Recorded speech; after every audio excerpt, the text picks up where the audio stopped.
수원에 살고 있는 여성이에요. 남편과는 우연히 알게 되어 연애를 시작했고 결혼을 했어요. 부모님이 귀하게 낳은 늦둥이 딸이라 오냐오냐 하시며 키웠고, 그런 제가 어느 남자한테 시집갈까 늘 노심초사하던 부모님은 제가 결혼을 하고 나서야 한시름 놓으셨답니다. 하지만 그 행복도 오래가지 못했고, 제가 결혼하고 얼마 가지 않아 부모님이 교통사고로 돌아가시고 말았어요. 하나뿐인 외동딸이었던 저는 부모님이 남긴 유산과 생명보험금을 받게 되었지만 돈이 무슨 소용일까요? 가장 천금 같은 부모님을 잃어버렸는데, 부모님을 잃고 나니 결혼은 남편에게 더 의지하게 되더라고요. 그런 마음을 아는지 모르는지 결혼하고 보니 남편은 허운대만 멀쩡했을 뿐 남한테 가시하기 좋아하고 굉장히 말로만 나불대는 사람이더라고요. 호탕한 모습에 반해서 연애를 시작한 거였지만 너무 가시욕이 많은 사람이었죠. 문제는 시댁도 마찬가지로 그런 남편을 아주 떠받들어 모시는데 실로 적응이 되지 않는 모습들이었죠. 제가 생각하기에 어처구니 없었지만 그래도 어찌할 도리는 없었어요. 내 아들이지만 포부도 크고 참 멋지지 않니? 넌 남편 잘 만난 거야. 얼마나 멋있어, 안 그래? 남자라면 포부도 크고 크게 될 아이야. 그러니 너 남편 얼마나 잘 만났니? 뒷바라지랑 내조 잘하거라. 그것만이 네 남편 떠받들 수 있는 기회야. 아, 네, 저도 홀딱한 이 성격에 반해서 결혼한 거예요. 그러니 서로 잘하면서 잘 살아야죠. 어머님 말 잘 새겨 들을게요. 뭐 너희 부모 일은 안 됐다만 어찌할 수 없잖니? 그래도 네가 부모님 돌아가시기 전에 우리 애를 만나서 얼마나 좋아. 그것도 다 네 복이다. 그러니까 우리 애를 그냥 네 부모같이 생각하고 철저히 의지하렴. 그래야지 별 수 있니 네가? 일가 친척이 있어? 아니면 뭐 형제 자매가 있어? 의지할 때라곤 우리밖에 없는데 우리도 너무 안타깝게 생각하고 있어. 제 걱정해줘서 감사해요. 그러게요. 그나마 하나 있는 딸 시집 가는 것까지 보고 가셔서 다행이라고 생각해야 하는 건지. 시어머니는 제가 부모님을 잃은 것에 안타까워하시며 이제부터 남편에게 철저히 모든 것을 의지하라고 하시더라고요. 뭐 가족이 되었고 남편이니 그러려니 했지만 남편은 저에게 잘해주는 거와는 별개로 친정 부모님이 돌아가신 유산을 많이 탐을 냈습니다. 처음엔 부모님이 돌아가시고 경황이 너무 없어 모든 걸 남편이 말하는 대로 했지만 정신을 차리고 보니 어느새 제가 남편 말만 듣고 있더라고요. 이건 아니다 싶어 저 역시 제가 해야 할 것들을 개척해 나가려고 시도를 많이 했어요. 하지만 그때마다 남편은 제 걱정이랍시고 절 아무것도 못하게 하며 집에서 정신을 쏙 빼놓더라고요. 전 그때까지만 해도 그게 저를 위해서 그런 줄 알았죠. 지금 와서 돌이켜 생각해보니 그저 절 위해서가 아닌 본인을 위해서 그런 거였더라고요. 자기 아버님, 어머님 생명보험금 받은 거 혹시 나 좀 빌려줄 수 있을까? 나 지금 일하는데 자금이 부족하거든. 생명보험금을? 그건 아니지. 다른 것도 아니고 부모님 목숨값인데 얼마나 필요한데? 그리고 지금도 잘 되고 있는 회사 자기가 무리하게 확장하는 거 아니야? 굳이? 그건 아닌 것 같아. 조금 더 안정되고 생각해보자. 아예 안 된다는 게 아니고. 넌 내가 잘 되길 바라긴 하는 거냐? 내가 그동안 네가 하도 슬퍼해서 말을 안 했는데 너무한 거 아니야? 너도 이 집 구성원이면 나한테 도움이 돼야 할 거 아니야? 네가 이 집에서 하는 일이 뭐야? 이런 거라도 해야지. 무슨 말을 그렇게 해? 자기 나랑 사랑해서 결혼한 거지. 돈 때문에 결혼한 거 아니잖아. 어떻게 말을 해도 꼭, 참 너무한다. 그러니까 도와달라는 거지. 남편한테 못해줄 게 뭐가 있어? 우리 부부인데 평생 당신을 누가 책임져 줄 것 같아? 나야. 남편은 제가 이 집안에서 도움이 돼야 한다고 하면서 부부라는 게 뭘 해주고 안 해주고가 없는 건데 남편은 부모님을 잃고 심신이 미약해진 저에게 계속해서 모든 본인을 도와야 제가 잘 살 수 있다고 말했습니다. 하도 그런 말을 귀에 닦지 않게 들으니 그 말이 맞는 것 같더라고요. 전 남편의 사업을 조금씩 도와주기 시작했고 썩 마음에 내키진 않았지만 가정의 평화를 위해서요. 그리고 남편은 그렇게 해서 사업을 확장해 나가기 시작했어요. 다행히 사업은 잘 되었고 제 마음은 그렇게 썩 와닿진 않았지만 남편과 시어머니가 좋아하니 그걸로 되었다고 생각했죠. 그래야만 할 것 같았으니까요. 그렇게 그런 시간들의 반복이었어요. 잘했다, 잘했어. 그래, 그렇게 돈 아끼면 뭐하니? 네 서방 잘 되는 일인데 도와줘야지. 어디까지나 넌 집에선 내조해야 해. 그래야 네가 이 집구석에서 잘 붙어 있을 수 있어. 너같이 오갈 데 없는 애가 남편이랑 이혼이라도 하면 어쩌려고 하니? 이혼이라뇨? 어머님, 제가 이 집안에 도움이 꼭 되어야 하는 존재인가요? 남편과 저 마음 맞아 결혼했고, 그런데 제가 꼭 이 집안에서 그래야 하는 거예요? 저 너무 속상해요. 어머님도 그렇고, 이도 그렇고, 그놈의 돈. 속상해요, 정말. 어머, 얘가 왜 아침 대바람부터 눈물바람이야? 아침부터 될 일도 안 되겠다. 눈물 거둬라. 여자가 눈물바람을 날려?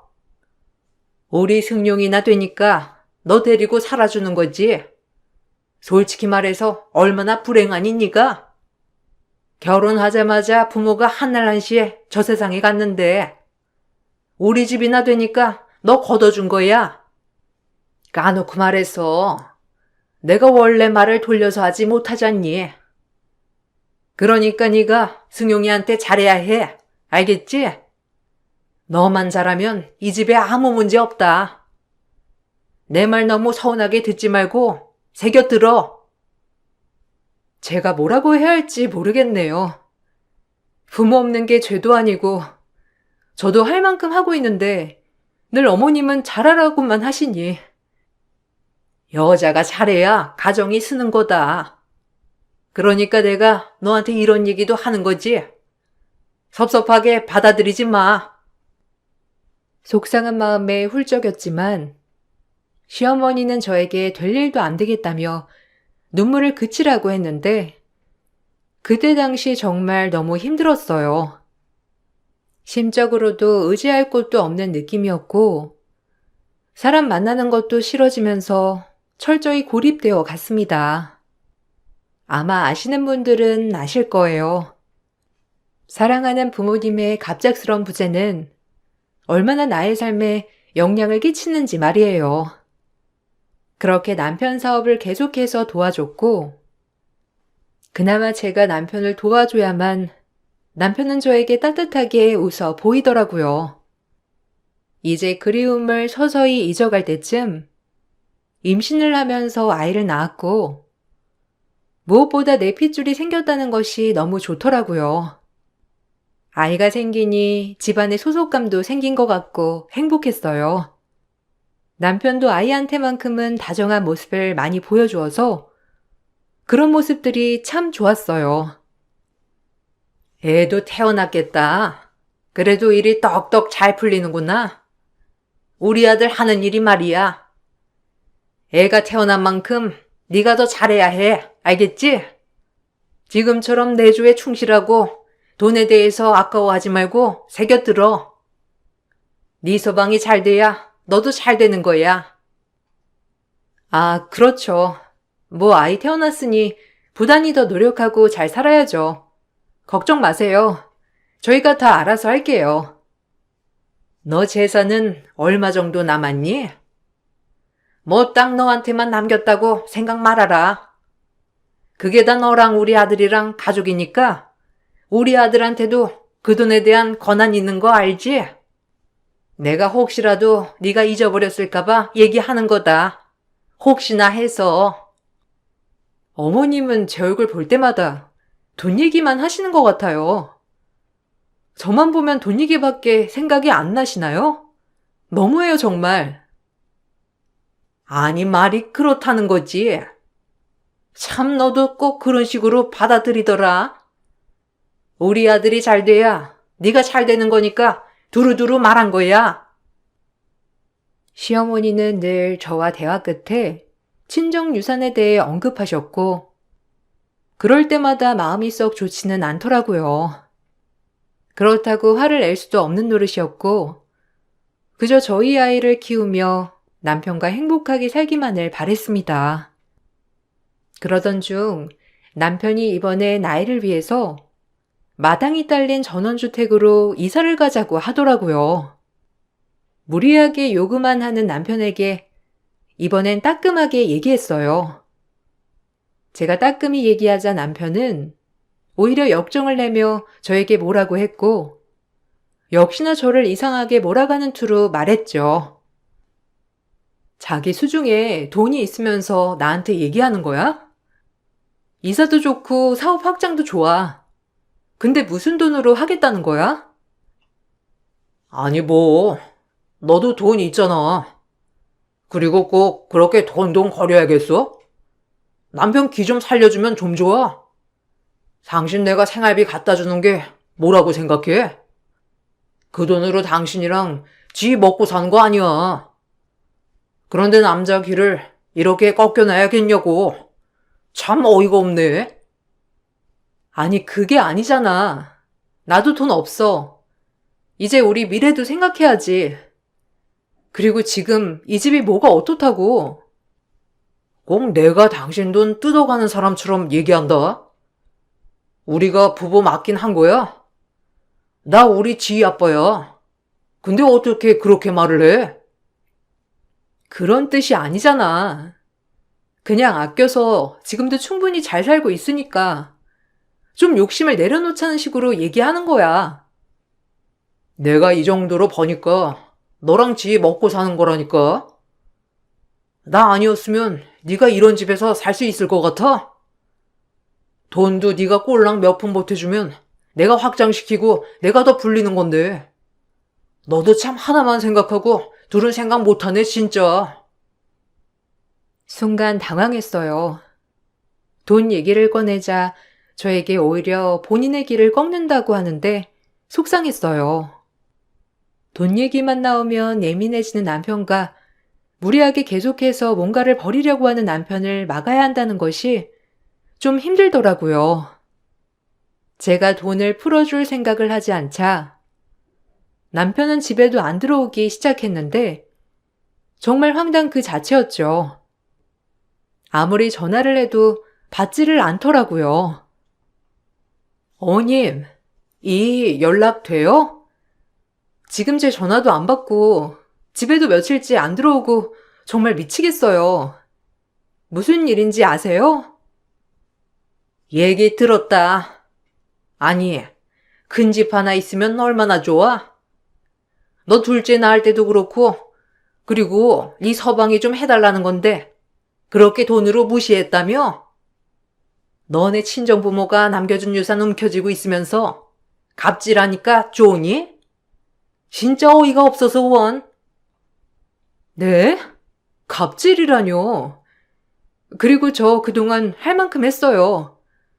지금 사는 집도 나쁘지 않고 둘째 낳고 살아도 충분하다고 생각해요. 그런데 꼭 큰 집으로 이사를 가야 하나요? 저 정말 이해가 안 가서 그래요. 그리고 저희 부모님 목숨값을 왜 그렇게 저한테 대놓고 요구하시는 건데요? 제가 그동안 말씀을 안 했지만 정말 너무들 하시네요. 그저 돈, 돈, 돈. 진짜 지겨워요. 제가 처음으로 시어머니에게 이렇게 얘기하자 시어머니는 당황했는지 아무 말도 못한 채 입만 떡 벌어지더라고요. 그러고 이내 정신을 차리시곤 저에게 막말을 일삼으셨고 오갈 데 없는 저는 참 서럽더라고요. 갈 친정이 있나 만붙일 형제가 있나 이런 모욕을 듣고 내가 여기 있어야 되나 싶은 생각이 그 순간에 들더군요. 딸아이를 낳아서 그런지 몰라도 제 마음은 그전보다 더 독해져 있었어요. 하지만 제가 아무리 말을 해도 시어머니는 제 말을 들을 생각조차 하지 않더라고요. 어머, 넌 말하는 것 좀 봐. 그동안 어떻게 참고 살았냐? 아주 못돼 먹어가지고. 그동안 우리가 너 돈 뜯어간다고 생각했던 거 아니야? 너 진짜 섭섭하다. 네 남편 밖으로 놔두라도 나도 이제 모른다. 다 네가 하기 나름인데 뭐. 조언을 해줘도 진짜 어떻게 그렇게 받아들이는지 너 정말 별로다 별로야. 아주 은혜를 원수로 갚니? 실망이다 정말. 어머님, 그게 아니고요. 제 말씀 좀 들어보세요. 조언이랍시고 매일 저를 휘두르려고 하시니까 그런 거죠. 제가 모를 것 같아요? 내가 널 휘둘러? 내가 널 위해서 해준 말인데 그렇게밖에 못 받아들인다고 하니? 참 내가 할 말이 없구나. 어쨌든 네 신랑 나가서 뭐라고 다니던지 네가 알아서 생각해. 너랑은 말이 안 통해. 너같이 피해의식에 똘똘 뭉친 애한테 무슨 말을 내? 시어머니는 더 이상 저와 얘기하고 싶지 않다며 얘기를 거부하였고 그로부터 일주일이 지난 시점 아무렇지 않게 남편이 집에 들어왔어요. 남편은 집에 들어와서 또다시 돈을 요구했고 이번에도 안 주면 정말 나가겠다는 뉘앙스로 얘기하더라고요. 인간이 어쩜 저렇게 이기적인지 내가 왜 이런 사람과 결혼을 했는지 각성이 되면서 그날 대판했습니다. 어떻게 된 거야? 돈 때문에 집을 나갔다는 게 말이 돼? 전화도 안 받고 당신 이렇게 무책임한 인간이었어? 당신이 날 무시했잖아. 그러니까 그런 거지. 누가 무시하래? 바깥에서 일하는 남편 무시하는 게 말이 된다고 생각해? 무시는 누가 무시야. 당신이 너무 무리하게 요구하니까 얘기를 해보자는 거지. 당신도 진짜 너무한다. 어쩜 그래? 남편이 하는 일에 태클 거는 게 무시하는 거지. 내가 다 생각해 놓은 미래가 있는데 따라오기만 하면 된다니까. 당신만 딱 투자를 해주면 우리의 완벽한 미래를 펼칠 수 있단 말이야. 그러니까 협조 좀 해. 나 당신이 협조할 때까지 집에 안 들어올 거니까 그리 알아. 이렇게 무시당하고는 못 살아. 가장이 가장의 위험이 있지. 집에서 내조하는 아내가 날 무시하는데 내가 밖에 나가서 뭘 할 수 있겠어? 무시라니. 당신이랑 도저히 말이 안 통한다. 집을 나가겠다고? 나랑 지인은 당신한테 아무것도 아닌 사람들이야? 집을 나가든지 이혼을 하든지 마음대로 해. 제 말에 아무 대답도 없었고 그렇게 대판 싸움을 하다 딸아이까지 빌미 삼아 결국 끝끝내 마지막 남은 유산을 가져다가 한적한 땅에 집을 짓기 시작하더라고요. 아주 큰 전원주택이었는데 그렇게 남들에게 보이는 것을 좋아하는 남편은 결국 모든 것을 잃었어요. 그렇게 1년이 채 안 되게 걸린 전원주택 작업이 끝이 났고 마당이 드넓은 집이어서 아이들이 뛰어놀기엔 참 좋긴 하더라고요. 그래, 우리 아빠, 엄마가 마지막으로 남겨주신 집이라고 생각하자라고 애써 생각을 하며 마음을 굳게 먹었어요. 그렇게 저희가 이사를 갔고 딸아이도 넓은 집에서 뛰어노니 참 좋아해서 남편도 역시 본인 말이 맞았다며 한참을 흐뭇해했고요. 이 집에서 이제 우리 딸아이가 쑥쑥 자라기만을 기다려야겠구나 하고 생각하며 즐거운 나날을 상상하며 지냈어요. 자고는 아직 수리 중이니까 이쪽으로는 통행하지 말고 현관으로만 통행해. 아무래도 공사하는 사람들이 집주인이 그쪽으로 들락날락하면 얼마나 불편하겠소. 내 말 명심해. 아직 완료될 때까지 그쪽으로는 다니지 마. 알겠지? 명심해.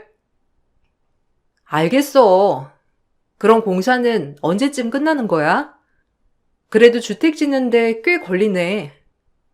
마당 있는 집으로 이사 가니까 그래도 지희도 참 좋아하고 나도 좋네. 여기서 좋은 일들만 많이 일어났으면 좋겠다.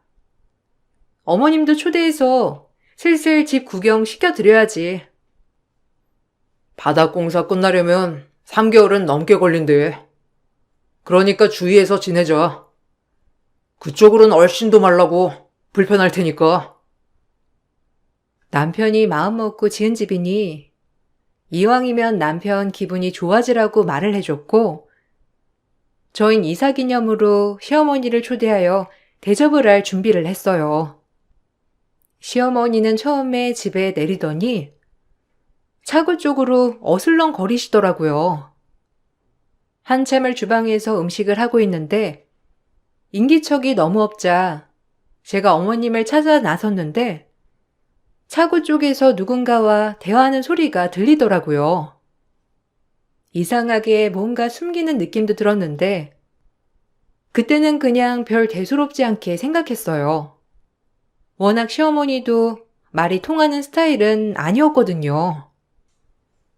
어머님, 거기서 뭐 하세요? 아직 거기는 공사가 다 안 끝나서 지아빠가 그쪽으론 출입하지 말라고 하더라고요. 간다. 아니, 여기 그냥 뭔지 구경만 한 거야. 올 필요 없어. 내가 갈게. 구경하다 보니까 여기까지 왔네. 어여 들어가자. 근데 누구랑 얘기하시지 않았어요? 어머님 뭐 아시는 분 있으신 거예요? 저도 좀 소개해 주세요. 누군지. 아니라니까. 얘가 왜 이래? 얼른 들어가자. 밥은 다 했니? 어디 오랜만에 네가 한번 먹어나 보자. 얼마나 잘했을까? 여기 아주 먼지가 많이 날리니까 너 기관지도 약한데 얼씬도 말거라. 아유, 먼지 좀 봐. 들어가자꾸나. 집도 넓고 좋네. 시어머니는 제가 잘못 들은 거라며 한사코 말리셨고 그런 저희는 다시 집에 들어가서 밥을 먹었어요. 시어머니와 남편의 얼굴이 뭔가 죄를 지은 듯한 가시방석같이 보였지만 뭐 무슨 일이야 있겠어 싶었고 그렇게 하루하루가 흘렀죠. 하지만 이상하게도 차고 쪽에서 무슨 소음이 그렇게 나더라고요. 아무리 공사 중이라고 해도 약간 사람들의 소음 같았어요. 이런 부분이 좀 불편했지만 인부들의 말소리인가? 근데 이게 밤까지 이렇게 이어진다고? 라는 생각이 들기 시작하더라고요. 그런 의심의 불꽃이 점차 쌓여서 좀 커져만 갔고 아무리 생각해도 밤마다 조금씩 이어지는 소음이 이해가 가지 않았거든요. 차고 쪽 낮에는 오히려 조용한 것 같은데 저녁부터 좀 시끄러운 것 같아. 원래 낮에 공사 진행해야 맞는 거 아니야? 뭐 밤에 할 수도 있지. 설마 가서 불편하게 한 건 아니지? 이런 게 주인집 갑질이야. 당신 그러니까 행동거지 조심해. 무슨 가진 않았지. 근데 밤에 너무 시끄러우니까 자기한테 먼저 얘기하는 거야. 자기가 좀 주의 좀 줬으면 좋겠어. 알겠어. 그 부분은 내가 알아서 할 테니까 그냥 당신은 지금처럼 집에서 살림하면서 지나 봐. 이런 건 나한테 맡겨. 여자가 나서면 안 되는 거야. 그럼 인부들이 뭐라고 생각하겠어? 가장이 뭐하나 이렇게 생각할 거 아니야. 그러니까 나만 믿어. 좀 밤에 조심하라고 얘기해줘. 지희가 통 잠을 못 자네. 계속 울고 시끄러우니까. 자기가 좀 따끔하게 주의 좀 줘. 남편이 본인만 믿으라는 말에 그러도록 하라고 했지만 날로 가면 갈수록 인기척에 잠을 자지 못하는 지경이 이르렀죠. 저뿐만 아니라 딸아이도 밤마다 울고불고 하는 통에 전 남편이 절대 가지 말라고 했지만 제가 가서 따끔히 주의를 줘야겠다고 생각을 하고 한밤중 그 인기척에 차고문을 열었어요. 차고문을 연 순간 역대급 반전의 그 자리에서 두 눈을 의심하고 말았습니다.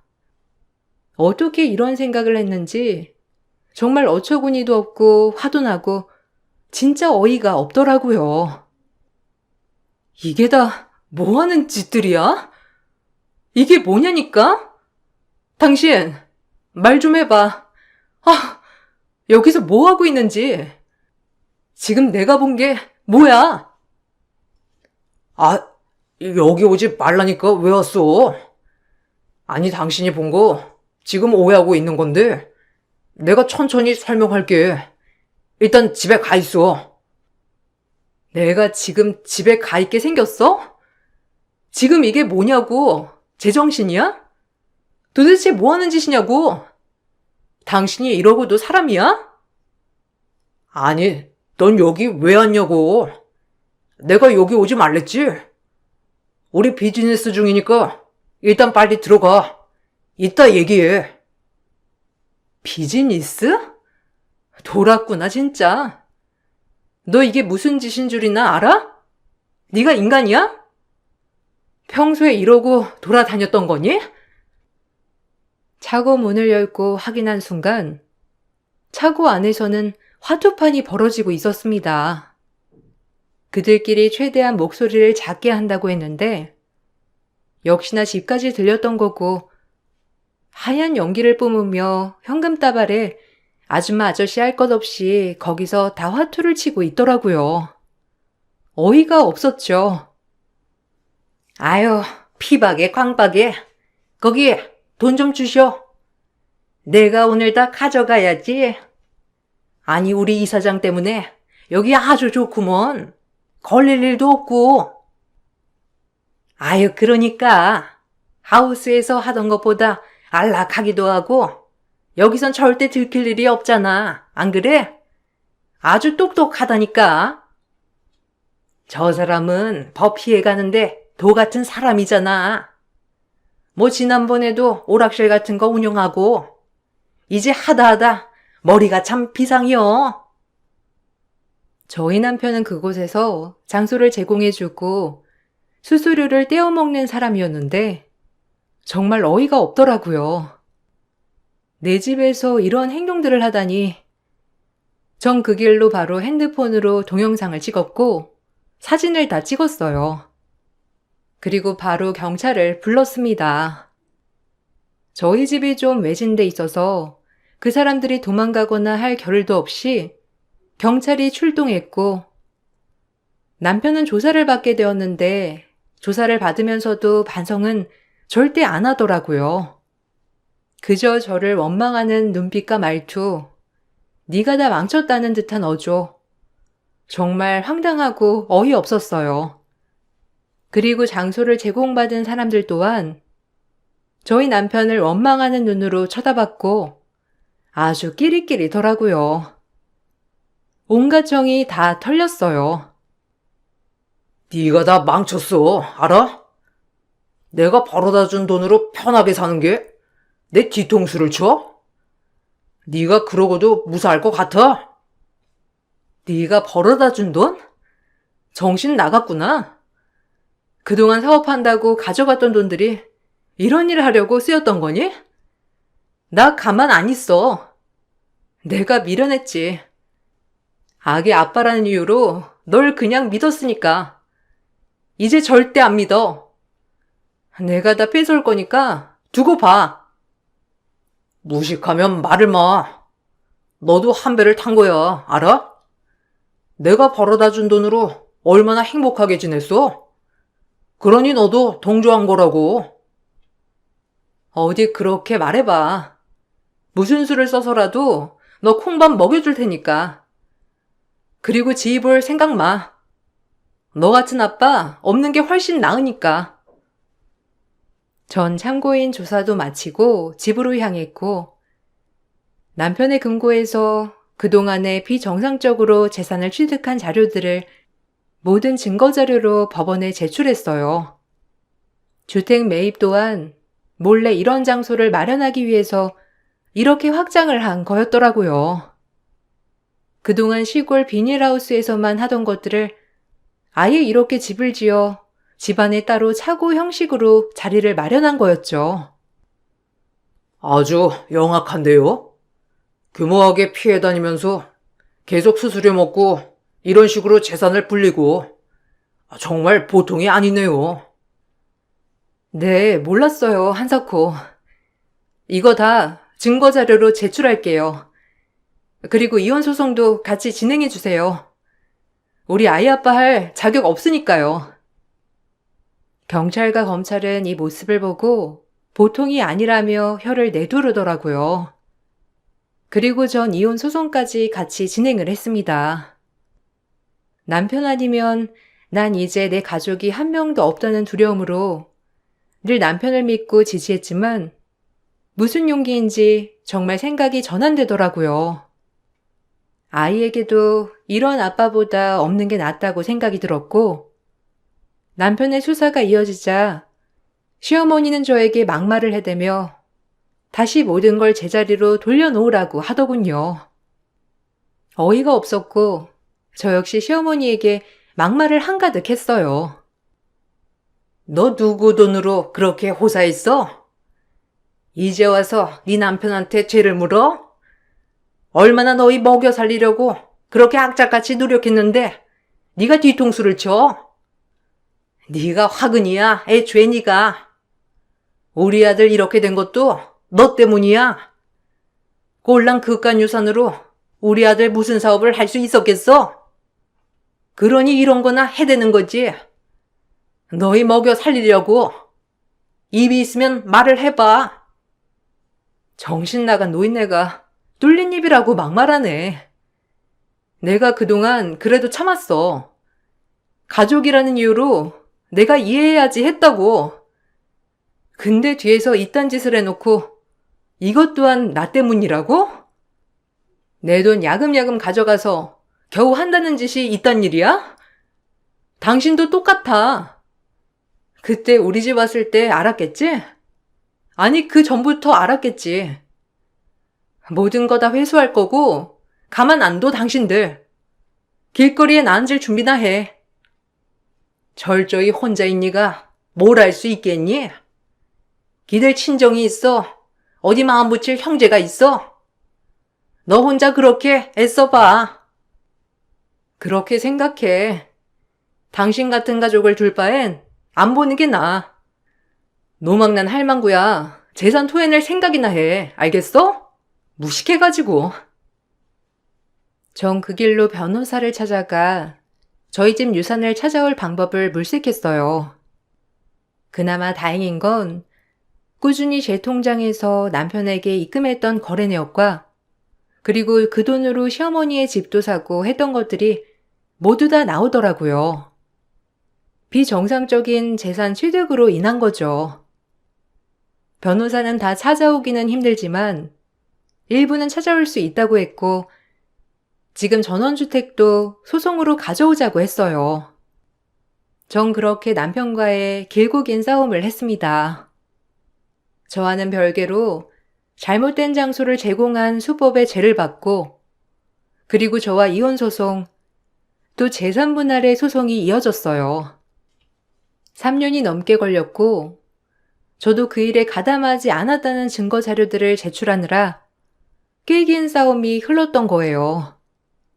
하지만 옆에서 변호사님이 많이 도와주셔서 다행히도 모든 돈은 아니었지만 엄마 아빠가 남겨주신 유산으로 지은 집을 되찾을 수 있었고, 남편은 구속이 확정되었어요.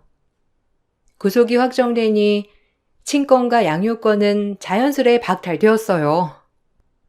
그리고 시어머니 또한 남편의 잘못된 재산 취득으로 인해 집을 매매한 것이 들통나서 그 집을 나가게 되었죠. 제가 쓰고 있던 핸드폰이 통화를 할 때마다 자동 녹음이 되는 핸드폰이어서 그동안 남편과의 통화, 어머님과의 통화 내역으로 인해 저는 절대 이 일에 가담하지 않았다는 것이 확실시되었고, 시어머니와 남편은 한통속이라는 결론이 내려졌어요. 아이고, 내가 진짜 미치겠다. 아주 여자 하나 잘못 들여서 이게 뭔 고생이라니? 정말 우리 아들이 왜 구속이 돼? 열심히 산 것밖에 없는데 다 너 때문 아니야? 내가 그리고 이 집을 왜 토해내야 하냐고? 너 잘못 생각하나 본데 우리가 없으면 넌 무조건 혼자 지내야 돼. 알아? 네 가족 단 한 명도 없이 넌 철저히 혼자라고. 그런데도 불구하고 네가 그래? 당신 같은 가족 필요 없어. 모든 돈을 회수 못한 게 안타까울 뿐이야. 내가 돌았지. 이딴 집구석에 뭘 믿고. 지 절대 볼 생각 마. 당신들이랑 절대 교류 못하게 할 거니까. 인생이 비합법적인 인간들 감히 날 속이고 뒤에서 이런 짓을 해? 아직 벌을 덜 받았어. 우리 지가 우리 집 핏줄인데 내가 왜 지 일을 못 봐? 네가 뭔데 우리를 끊어내? 네가 그러고도 무사할 줄 알아? 저기요, 벌금 낼 돈이랑 당신 집 구할 생각이나 하세요. 이제 다 가압류 들어갈 건데 정신 못 차리고 헛소리 하네 아주. 시어머니는 결국 그 집에서 쫓겨나게 되었고, 있는 돈으로 어떻게 해서 작은 원룸을 하나 얻었어요. 그들이 원하던 삶이 아주 다 물거품이 돼버린 거죠. 쉽게 돈을 벌려고 했던 어리석음이 이렇게 법적 절차로 돌아올 줄 아마 몰랐겠죠? 그리고 저 역시 그들 말에 늘 오냐오냐 할 줄 알았겠죠. 조금 어리석었던 날들이 있었지만 그래도 이렇게 마무리를 지을 수 있다는 것을 감사하게 생각을 하는 요즘입니다. 남편은 형량을 세게 받아 나올 생각도 못하고 있고요. 그런 인간이 사회에 나와봤자 뭘 할 수 있겠냐마는 말이에요. 시간은 정말 오래 걸렸지만 그래도 어느 정도의 돈도 회수할 수 있어서 다행이라고 여겼죠. 그 후로 전 남편이 지은 전원주택을 팔았는데 다행히 신축이고 집은 잘 지어놨기 때문에 후한값에 팔릴 수 있었어요. 그리고 저희는 딸과 경기도로 이사를 왔고 우연히 그 집을 매매하고 다시 구매한 경기도의 집이 폭등을 하면서 저는 그래도 딸아이와 걱정 없이 살 수 있었어요. 그리고 돌이켜보니 정말 제 마음이 그때 왜 이렇게 심신미약이었나 싶더라고요. 딸아이가 있으니 이렇게 용기가 나는데 그때의 저를 이용한 것 같아 너무 화가 나지만 그래도 그런 시련이 있었기에 이렇게 당당하게 마음을 다질 수 있었다고 생각해요. 지금은 모든 걸 정리하고 딸과 조용히 살아가고 있습니다. 조금 남은 돈으로 아파트 앞 상가에서 네일 아트숍을 운영하고 있는데 이렇게 소소하게 딸과 살아가는 게 좋더라고요. 소송을 마무리하면서 변호사님과 만나 얘기를 하던 도중 전 남편은 구속이 되었는데 계속 전부터 했던 잘못된 장소 제공 사례들이 걸려서 형량이 늘어났다고 하더군요. 그런 인간과 이렇게 손절을 하게 된 것만으로 너무 행복한 나날들이라고 생각하고 있어요. 참 하다하다 집에다가 비정상적인 놀이장을 만들 생각을 했다는 게 아직도 충격이지만요. 너무 몰라서 당했던 날들이었지만 덕분에 딸아이도 태어났고 지금은 많이 성숙해진 것 같아 저는 그날을 후회하진 않는답니다. 여러분들도 언제나 좋은 일만 일어나길 바랄게요. 글재주가 없어 어떻게 읽으셨을지 모르겠네요. 제 글을 읽어주셔서 감사합니다. 안녕하세요. 저는 오늘 작년에 있었던 일들에 대해 소통을 하고자 사연을 작성하게 된 40대 초반 여자입니다. 남편과 결혼 생활 10년 하는 동안 제 할도리만 하면서 시댁 식구들과 최대한 얼굴 붉히지 않을 정도로만 관계를 유지하면서 지내왔었어요. 시댁 식구들 또한 저에게 함부로 할 수 없었던 게 남편이 중간 역할을 잘해줘서 그동안 무시당하지 않고 지내올 수 있었는데 시동생이 재작년에 결혼을 하고 동서가 며느리로 들어오면서부터 시댁 식구들의 행동이 점점 안 좋아지기 시작했어요. 시동생은 동서와 결혼을 했으면 똑바로 행동을 해야 되는데 기가 워낙 얇아서 시댁 식구들에게 너무 쉽게 휩쓸려 다녔어요. 그런 모습을 뒤에서 지켜본 남편이 시동생에게 몇 번이나 소리친 적이 있었지만 항상 그때뿐이지 행동을 똑바로 하지 못해서 신우와 시모에게 매번 안 좋은 말들을 듣는데 옆에 있던 제가 상처받을 만큼 시댁 식구들의 언행이 너무 심했어요. 시댁 식구들이 동서를 함부로 대하지 못하게 시동생이 처신을 똑바로 해야 됐는데 그렇게 하지 못하니 저 또한 시댁 식구들에게 평소처럼 행동할 수가 없었습니다.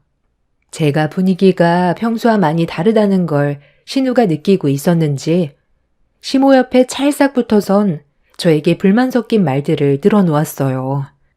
기분이 좋지 않았던 저는 동서와 과일을 깎으면서 한마디 하게 되었죠.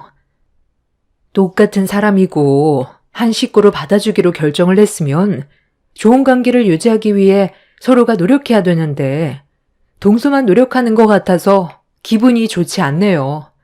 이럴 거면 결혼을 왜 허락해 주신 건지 모르겠어요.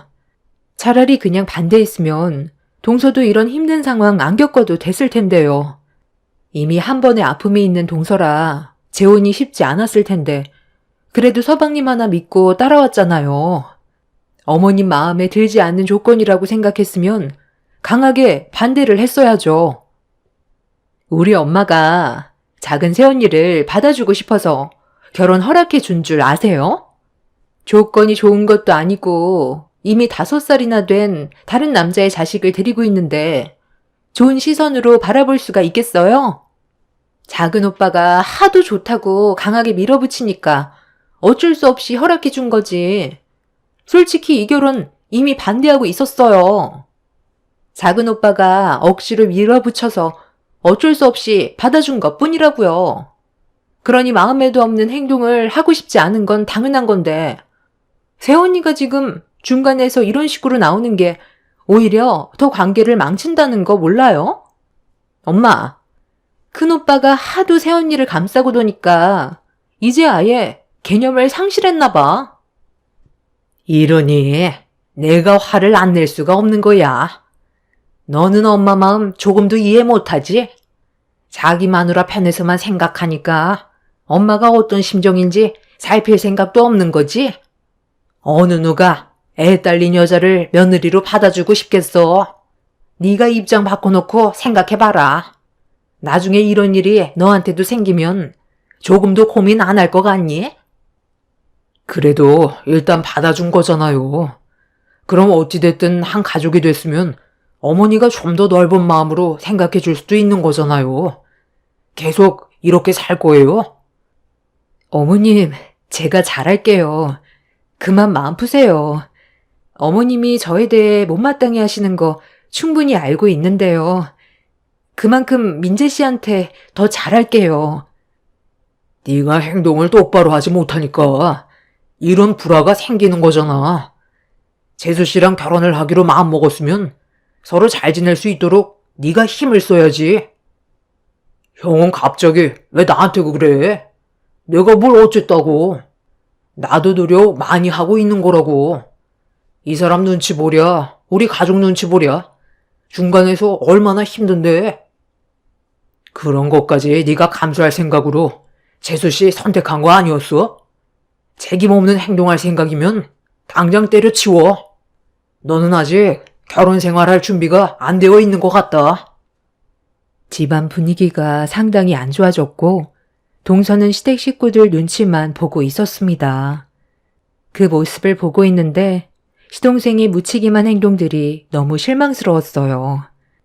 동서한테 아이가 있는 걸 알면서도 결혼을 강행했으면 책임감 있는 모습을 보여줘야 하는데 두 모녀가 동서에게 온갖 험한 말을 퍼부어도 신경조차 쓰지 않고 거기에 더해 동서의 아이는 아예 돌볼 생각은 하지도 않는데 아이는 그래도 시동생이 아빠라고 인정했는지 따라다니는데 받아줄 생각도 하지 않았습니다.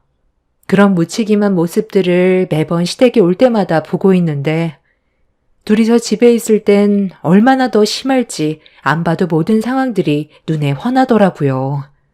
시모와 신우가 동서를 대하는 행동들은 날이 가면 갈수록 심해졌고 이런 생활들이 많이 힘들었는지 결국 눈물까지 훔치게 되는 모습을 제 두 눈으로 보게 되었습니다.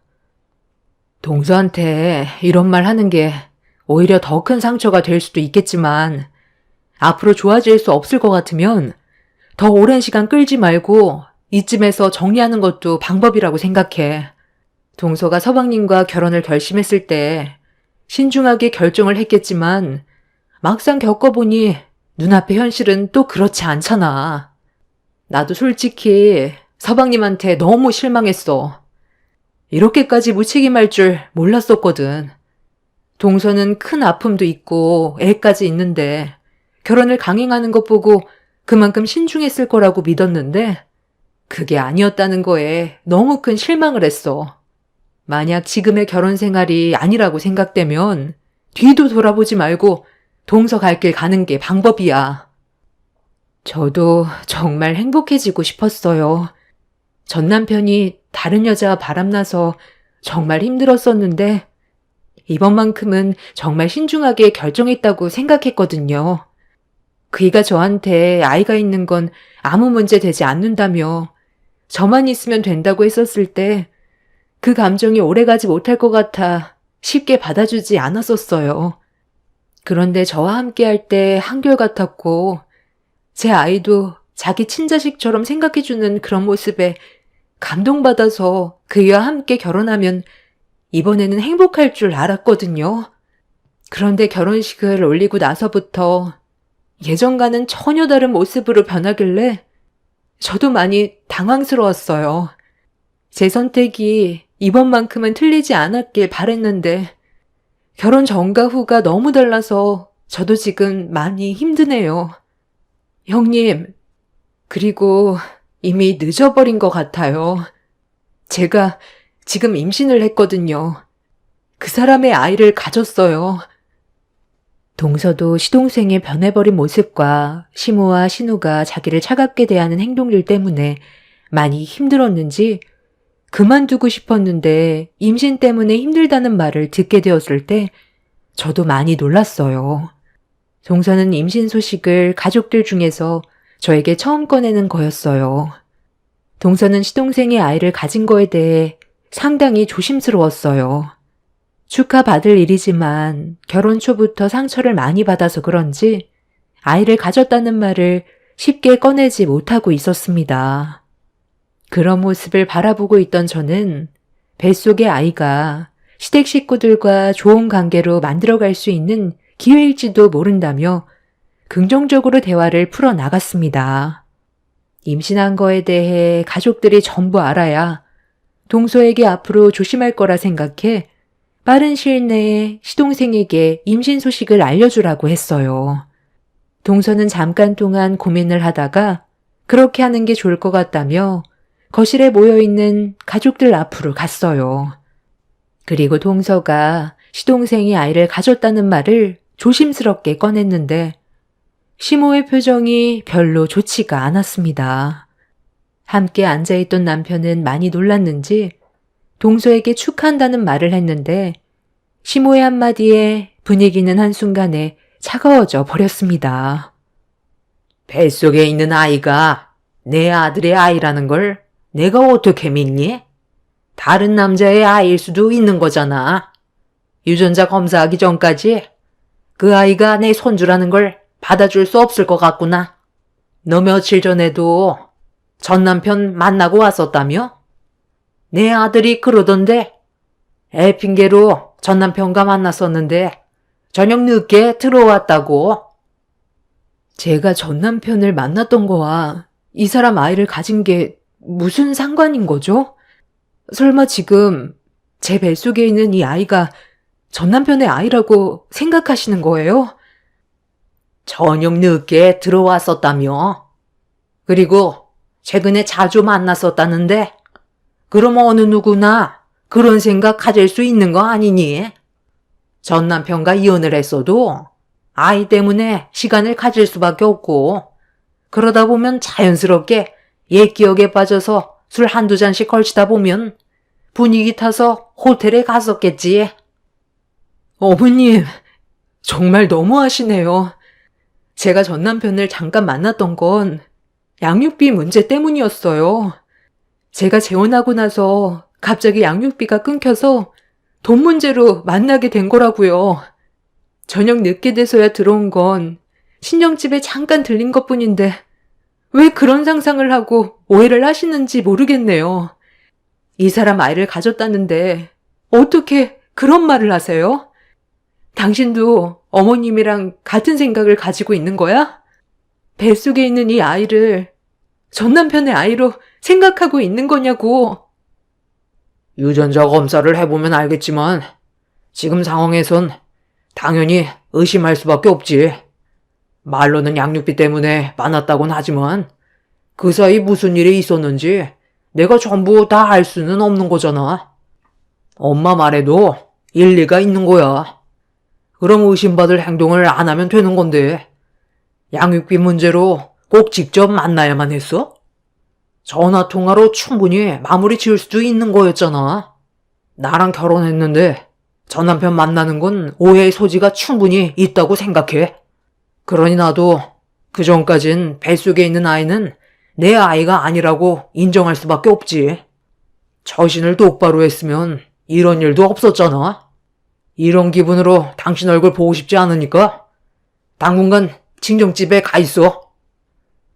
저희 부부는 시모와 시동생의 말에 엄청난 충격을 받았어요.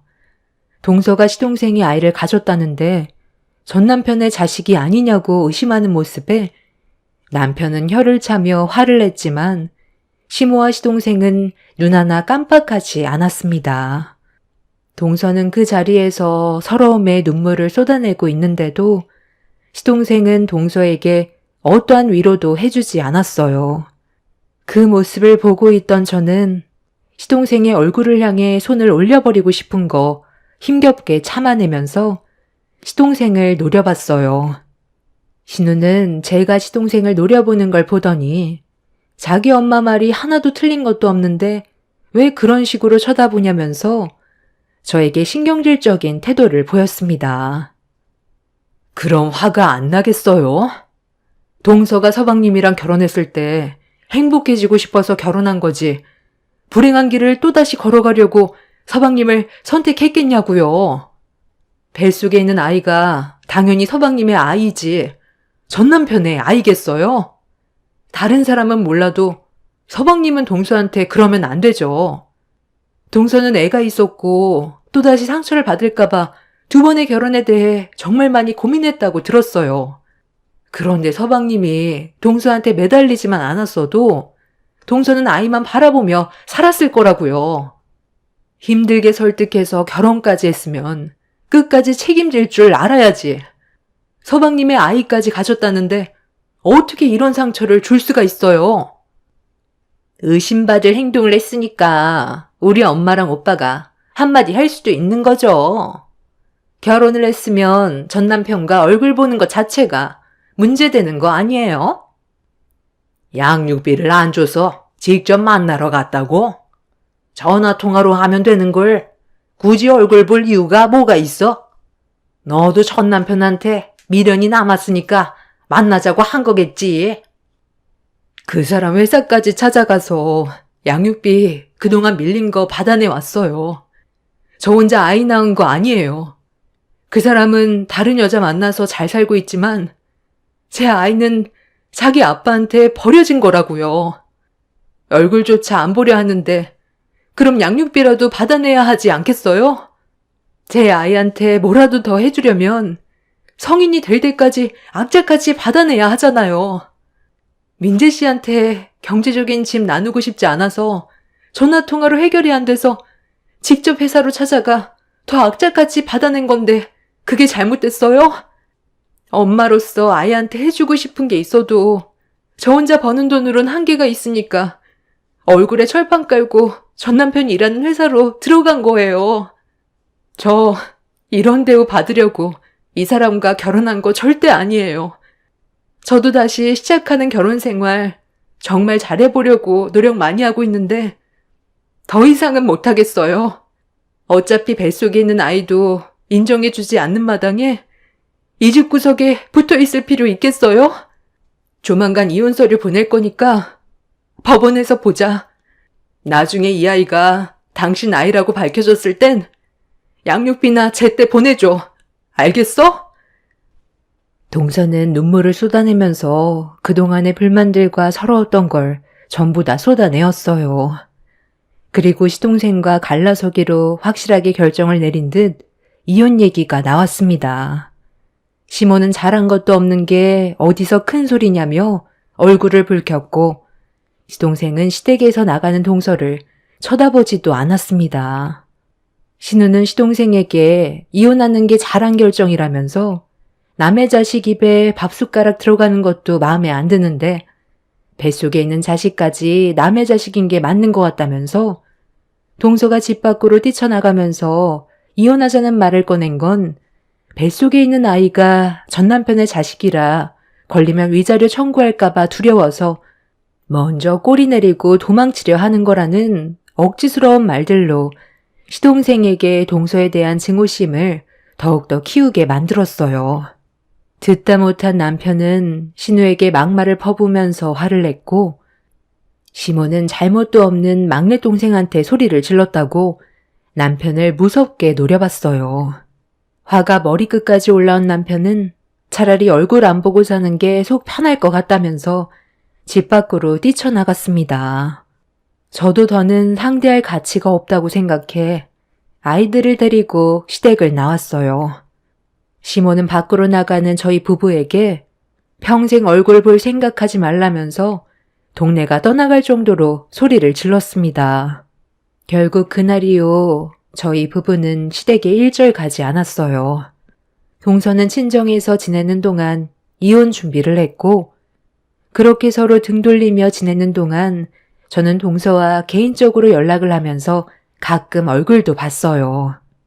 배는 점점 불러오고 있는데 시동생이 이혼을 안 해준다면서 힘들어하고 있는 동서를 보고 있는데 저 또한 마음이 안 좋았습니다. 동서는 뱃속에 있는 아이가 시동생의 친자인지 아닌지 확인이 되기 전까지는 움직일 생각이 없는 것 같다면서 아무것도 해결되지 않고 있는 현실을 너무 답답해했어요. 동서는 하루빨리 정리돼서 더 이상의 스트레스를 받고 싶지 않다면서 눈물을 쏟아내었고 이런 상황들을 지켜보고 있던 저도 너무 안타까워 집으로 돌아간 뒤 남편과 이 문제에 대해 진지하게 대화를 이어나갔습니다. 남편과 저는 그날 저녁 아이들을 친정에 맡기고 바로 시동생 집으로 향했어요. 시동생이 왜 동서와 이혼을 안 해주고 있는지 어떤 마음을 가지고 있는지 확인해 보기 위해서였죠. 네가 여긴 어쩐 일이냐? 너 동생 갈구러 온 거냐? 무슨 말을 하려고 이 늦은 시간에 여기까지 온 거야? 쓸데없는 말 할 거면 그만 돌아가라. 저번에 너 나한테 뭐라고 그랬어? 평생 얼굴 안 보고 살겠다고 엄마한테 소리치며 뛰쳐나갔잖아. 쟤도 너 보고 싶지 않다고 했으니까 그냥 돌아가라. 저는 뭐 여기 오고 싶어서 이 늦은 시간에 달려온 줄 알아요? 너 이리 좀 나와봐라. 도대체 어떤 생각을 가지고 있길래 아직까지 이혼을 안 해주는 거야? 형이 상관할 일 아니잖아. 이건 내 문제니까 신경 쓰지 마. 이혼을 해주던 말건 내가 알아서 한다고. 지금은 때가 아닌 것 같아서 기다리고 있는 것뿐이야. 너 재수씨 뱃속에 있는 아이 유전자 검사에서 친자가 확인되면 이혼 안 할 생각인 거지? 친자가 아니라면 위자료 청구 소송이라도 할 생각이냐? 잘 알고 있네. 엄마가 그랬어. 뱃속에 있는 아이가 세상 밖으로 나왔을 때 내 친자식이면 며느리로 다시 받아줄 거고, 그게 아니라면 위자료 왕창 뜯어내겠대. 그 전까진 이런 관계 유지하는 게 좋을 거라던데. 뱃속에 있는 아이가 나중에 내 친자식이 아니라는 게 밝혀졌으면 그동안 내가 쏟아부은 정성이 모두 물거품이 되는 거잖아. 그래서 확실해질 때까지 감정 소모하고 싶지 않아서 지금의 관계를 유지하는 거야.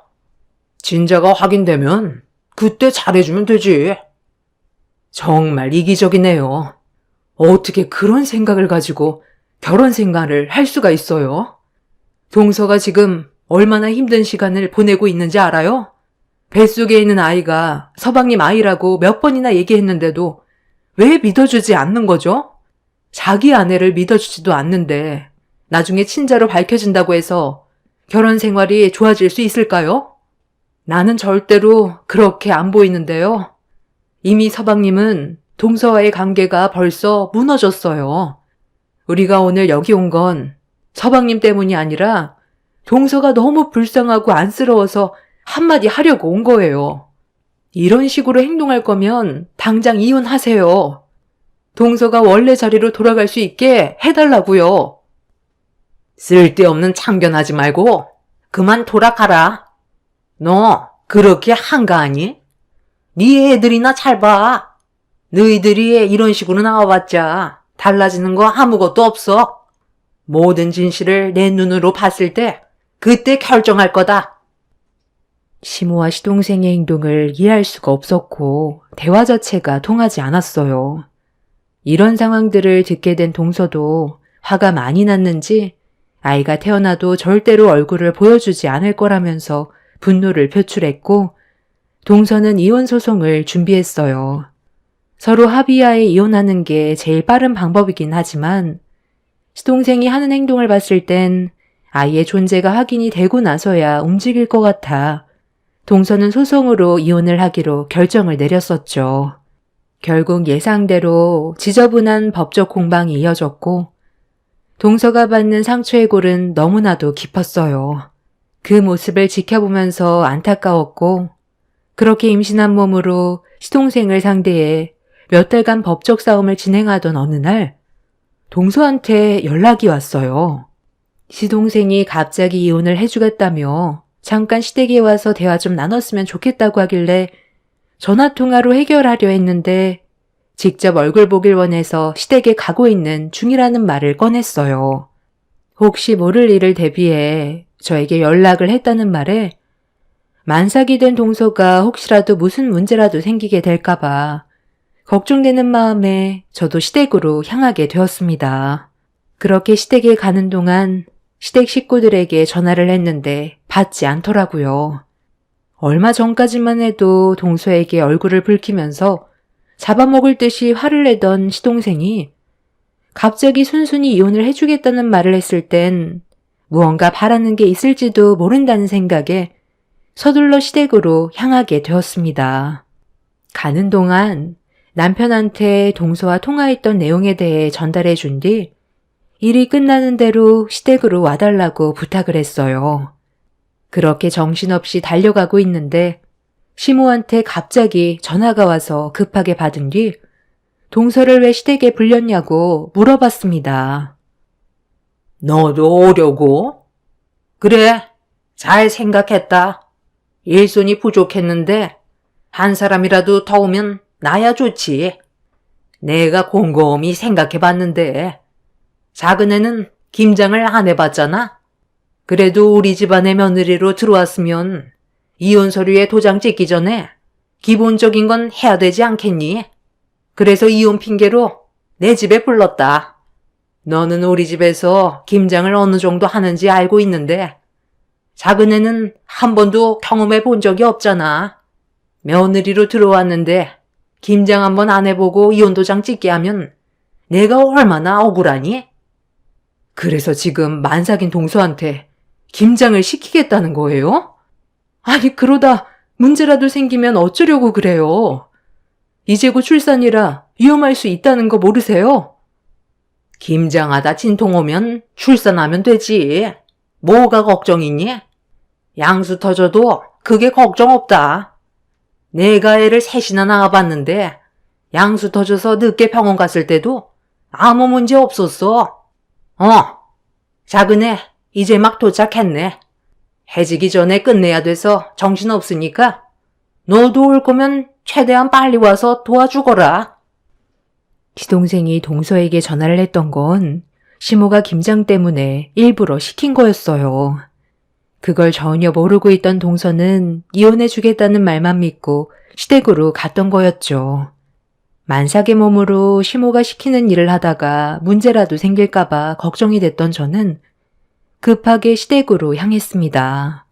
가는 동안 동서에게 전화를 했지만 받지 않길래 안 좋은 일이 생긴 것 같아 걱정이 앞섰고, 그렇게 정신없이 달려 시댁에 도착해 마당으로 달려갔는데 눈앞에 펼쳐진 광경에 경악을 했고, 저는 그만하라고 소리치며 동서를 감싸 안았습니다. 아무것도 모르고 시모에게 당한 동서가 너무 안타깝고 딱해서 제 몸으로 감쌌는데, 시모는 며느리 교육하는데 어디서 끼어드냐며 저에게 사정없이 발길질을 했어요.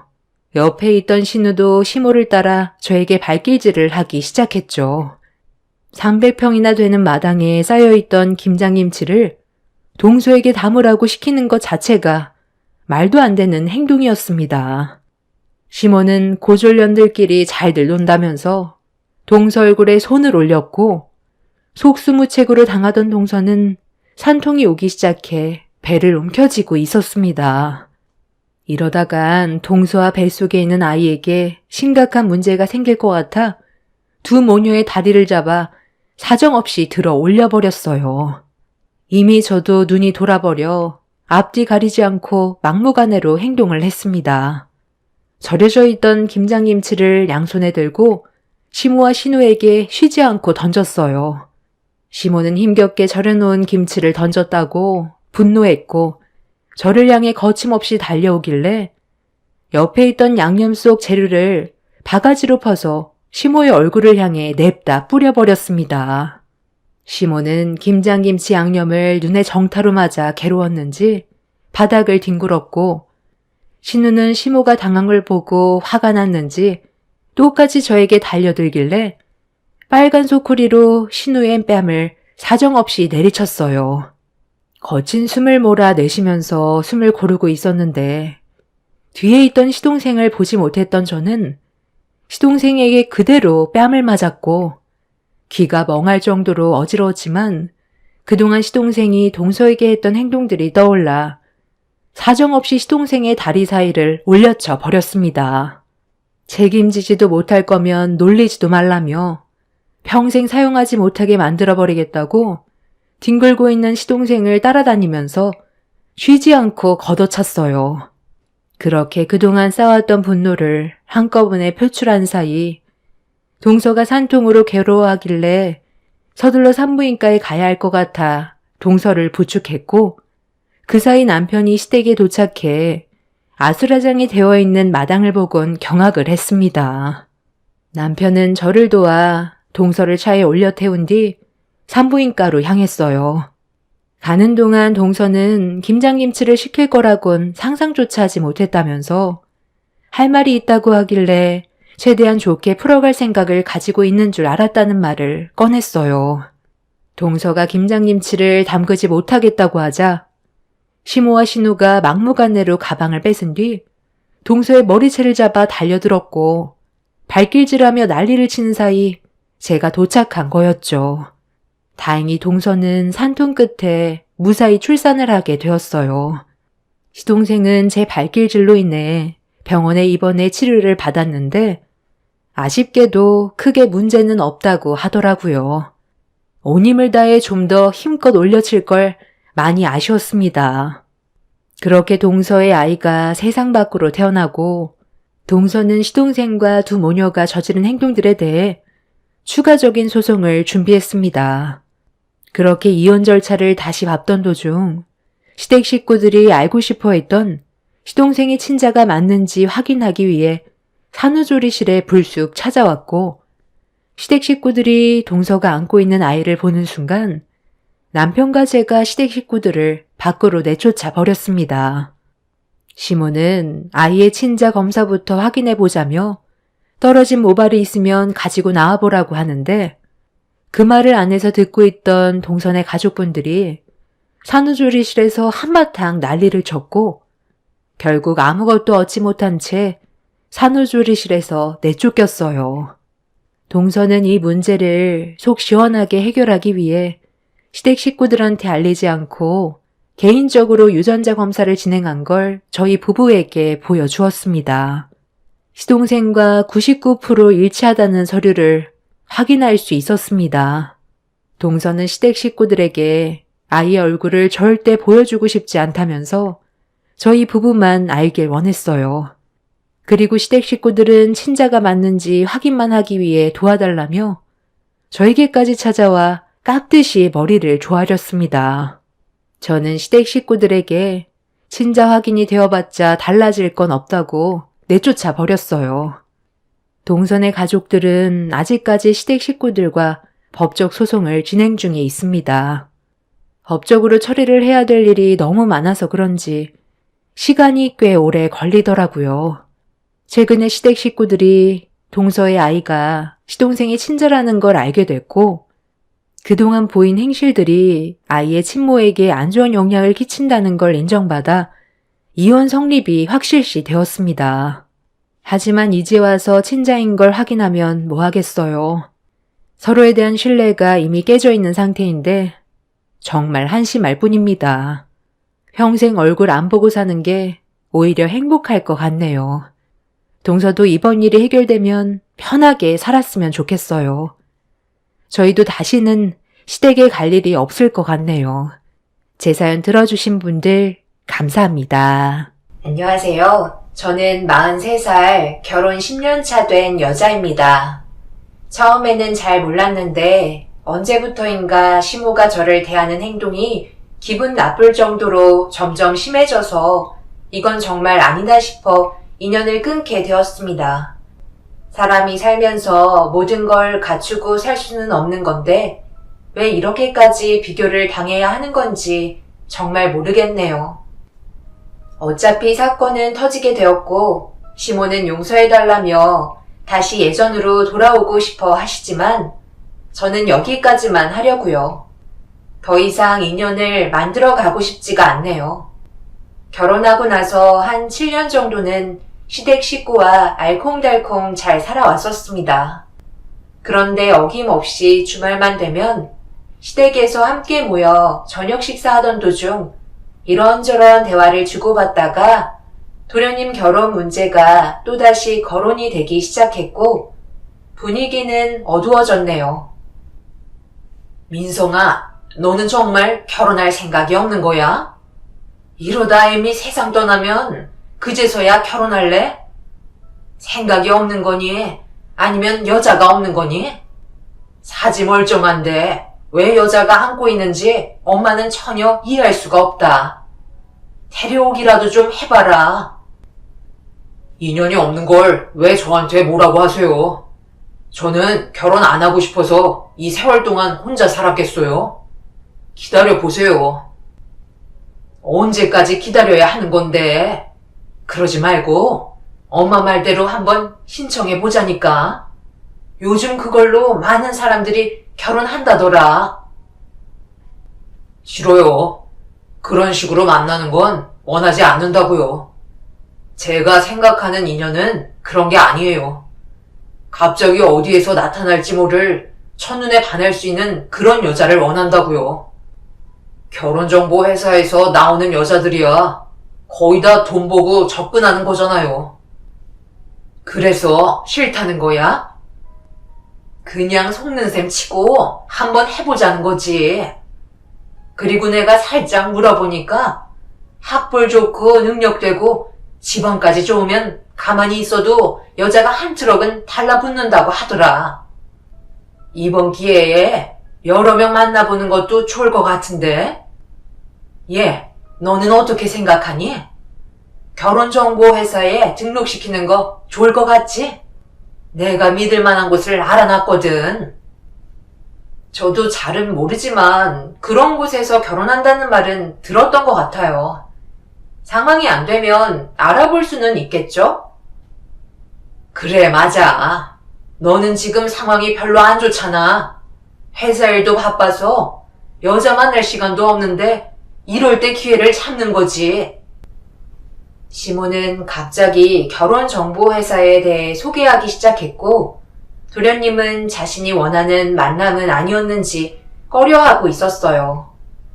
하지만 끈질긴 시모는 결국 도련님을 설득하게 되었고, 결혼정보회사에 등록 절차를 밟게 되었네요. 시모의 집안 같은 경우 시부께서 사업을 꽤 크게 하시고 그 밑에 남편이 함께 일손을 돕고 있어요. 그리고 도련님의 경우 명문대를 졸업하고 대기업에서 근무를 하고 있습니다. 시부의 사업이 도련님과는 맞지 않는다며 이어받을 생각이 없는 것 같았어요. 그래서 남편만 시부의 길을 따라가게 되었습니다. 그리고 저는 남편과 일적으로 자주 만나게 되는 일이 생기면서 마음이 맞아 결혼하게 되었고, 시부모님께서는 일에 책임감을 가지고 집중하기 위해서는 배우자가 옆에 있는 게 좋을 것 같다며 저와의 인연을 허락해 주셨습니다. 그때까지만 해도 시모는 정말 마음이 넓고 배려가 많으신 분이셨어요. 저를 딸처럼 생각해 주시면서 많은 것들을 신경 써 주셨죠. 그렇게 결혼 생활하는 동안 정말 행복했고 세상을 다 가진 것 마냥 즐거운 인생을 보내고 있었습니다. 하지만 결혼회사 정보 업체에 도련님을 등록하면서부터 문제가 조금씩 생기기 시작했어요. 제가 남편과 결혼했을 때 나이가 32 정도 됐었는데 시모가 다른 여자들의 능력과 집안들을 보게 되면서부터 저에 대해 조금씩 불만을 늘어놓기 시작하더라고요. 잘 지내고 있다가 다시 모이게 된 주말에 시모의 알 수 없는 말들이 식사 분위기를 망쳤네요. 애미야, 내가 최근에 민성이랑 결혼정보업체에 등록하고 왔잖아. 그리고 조건이 비슷한 여자들을 쫙 소개받았는데 글쎄 너보다 젊은 여자들이 수두룩하게 나오더라고. 거기에다가 능력도 좋고 지원까지 부족할 게 없으니 그나들은 왜 진작에 이런 데서 알아봐주지 않았는지 후회가 되더라니까. 보니까 점수 500점이 만점이던데 애미 너는 점수가 어떤지 확인해보니까 239점인가 하더라고. 그래서 만점 기준으로 몇 점 정도 되냐고 물어보니 글쎄 50점도 아닌 빵점이라고 얘기하더라. 너무 충격을 받아서 왜 빵점이냐고 물어보니까 결혼했을 당시의 기준으로 나이가 32살이었는데 남자들이 제일 선호하는 게 나이가 어린 신부감을 원하기 때문에 32살 정도 되는 여자들은 50점을 깎고 들어간다고 하더라. 그런데 능력 좋은 여자는 또 그게 아니라네. 하지만 애미 너는 그때 당시 그냥 비서일만 하고 있었고 집안도 그저 그렇고 대학도 들어본 적 없는 2년제 나와서 그런지 점수를 주려 해도 데려갈 수 있을 만한 남자가 없다고 빵점을 줬더라고. 솔직히 얘기 듣고 너무 놀라기는 했지만 그렇다고 후회한다는 건 아니니까 심각하게 듣지 말고 그냥 재미로 봤다 생각해라. 애미 너는 지금 집안일도 잘하고 며느리 역할 잘하고 있잖아. 그리고 우리 아들 여기까지 이끌어줬고 그냥 그때는 왜 이런 걸 몰랐을까 했다는 거지. 애미가 싫다는 거 전혀 아니다. 그런데 내 큰 아들을 등록하니까 만점 나오더라고. 어머니, 좀 그만하세요. 이런 말씀 하실 거면 그런 곳에서 민성이랑 결혼시킬 여자 알아볼 생각도 하지 마세요. 조건이 좋은 여자일수록 이것저것 따지기 때문에 성격이 얼마나 안 좋은지 알아요? 그리고 왜 그때랑 지금이랑 비교를 하는 건데요? 하준 엄마를 제 기준으로 맞추는 게 아니라 왜 어머니랑 정보 업체 기준으로 맞추는 건데요? 사람 함부로 판단하는 거 아니에요. 가축도 아니고 사람을 등급으로 기준을 정하는 게 현실성에 떨어진다고요. 그리고 조건이 좋은 여자일수록 뒤가 구리다는 거 제가 그동안 사회생활하면서 많이 봐와서 알아요. 나중에 다 뒤에서 호박씨 까던데요. 그런 업체에 입만 살았지 실질적으로 중요한 얘기는 절대 꺼내지 않을 거라고요. 자기들도 돈 벌어야 하는데 흠집난 걸 얘기하겠어요? 시모는 남편의 한마디에 입을 꾹 닫으셨고 시부 또한 그런 곳에서 알아보는 여자는 조심해야 한다며 남편의 편을 들어주셨습니다. 시모는 얼굴이 붉어지셔서는 무언가 불만이 가득해 보이셨고 그때부터 조금씩 시모와 틀어지기 시작했어요.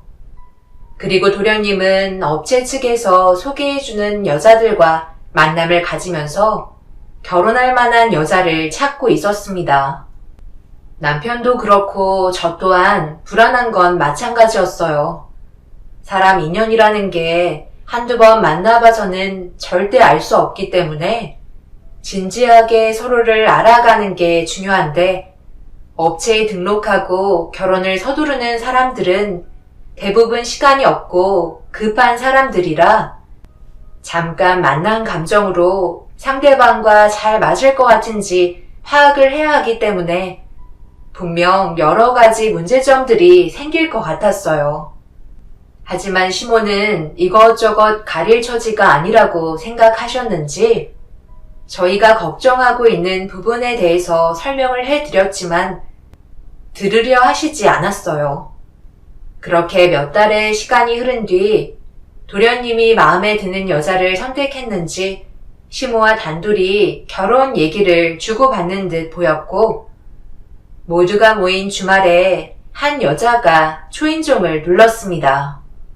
그리고 시모는 급하게 현관문을 열어주며 새로 한 식구가 될 며느리라고 소개를 해주셨네요. 처음 보게 된 정보 업체에 등록한 여자를 머리끝부터 발끝까지 훑어보면서 어떤 사람인지 지켜보기 위해 약간 경계를 하며 상황을 주시했고 도련님과 시모는 인사하러 들어온 여자와 몇 번 만났었는지 친근하게 대해주고 있었습니다. 그렇게 한자리에 모두가 모여 식사를 하면서 여자가 주도권을 잡으며 대화를 이어나갔어요. 저도 여기 업체에 등록하고 나서부터 연락이 얼마나 많이 오던지 하루가 모를 정도로 스케줄이 잡힌다니까요. 정말 별의별 사람 다 있어요. 저번에는 저보다 15살이 넘게 차이나는 아저씨랑 한 번 만난 적이 있었는데요. 하도 외로워 보이길래 그냥 자리에서 일어나는 건 예의가 아닌 것 같아 잠깐 분위기나 맞춰주고 말동무 좀 해줬는데 글쎄 그 아저씨가 죽도록 따라다녀서 한동안 얼마나 힘들었었는데요. 돈만 많다고 해서 뭐든지 다 자기가 가질 수 있다고 생각했나 봐요.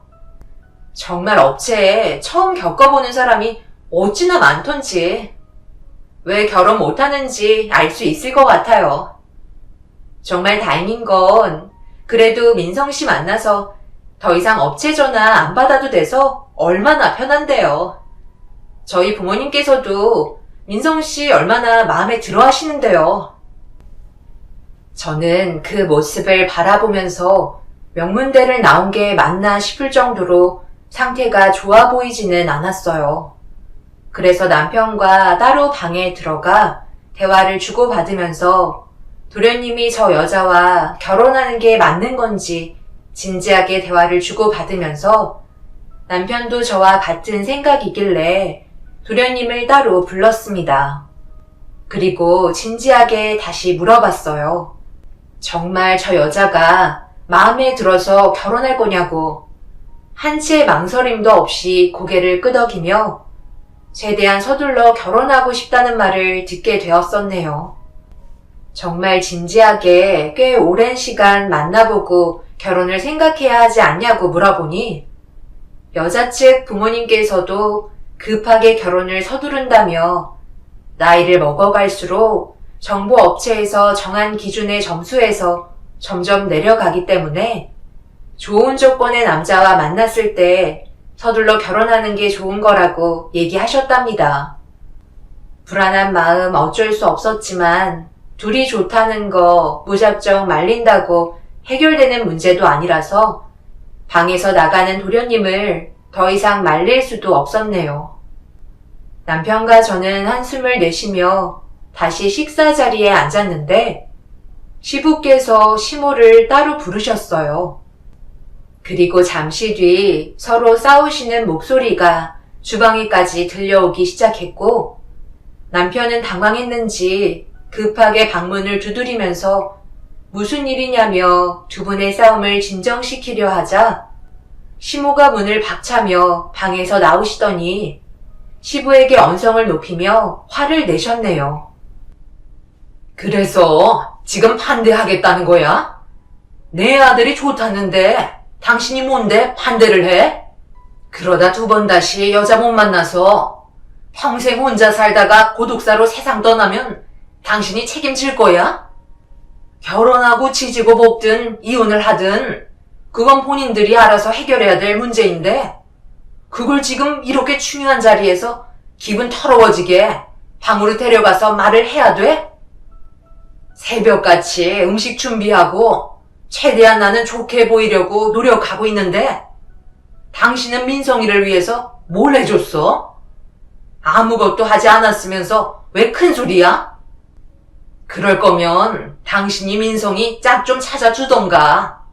뒤에서 입만 나불거리면 다 되는 줄 알아? 한 번만 더 그 입으로 나한테 이래라 저래라 한다면 지금보다 더 난리칠 테니까 그런 줄 알아. 내가 이래서 황혼 이혼하겠다는 거야. 도대체가 마음에 드는 구석이 하나도 없어. 늙으면 혼자 살아야 한다는 게 여기서 나오는 거야. 부부는 일심동체 아니야? 정말 못났다.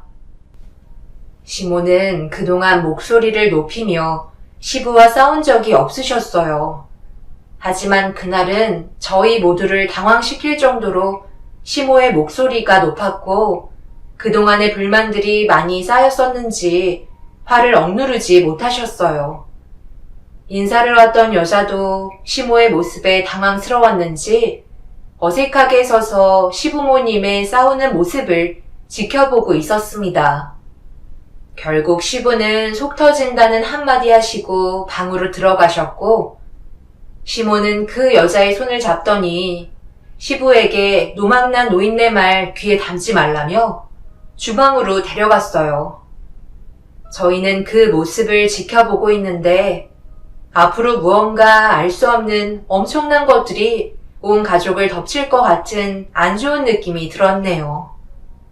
그렇게 도련님은 정보업체 여자와 결혼을 하게 되었고 신혼이라서 그런지 깨가 쏟아질 정도로 둘의 사이는 너무 좋았어요. 저희가 생각하고 있던 거와 다른 방향으로 흘러가는 모습을 보면서 잘못 판단하고 있었던 것 같아 미안한 감정까지 들 정도로 서방님과 동서의 사이는 누가 봐도 행복해 보였습니다. 그렇게 잘 지내면서 한 해 두 해 넘어가다 보니 어느새 3년이라는 시간이 흘렀고 매번 오는 명절날 모두가 함께 모여 분위기를 즐기고 있었습니다. 그래도 동서는 며느리로서 최대한 노력하려는 모습을 많이 보여주려 애쓰는 것 같았어요. 제가 두 눈으로 봤을 때는 그렇게 보였습니다. 그래서 시모의 사랑을 한 몸에 받고 있었죠.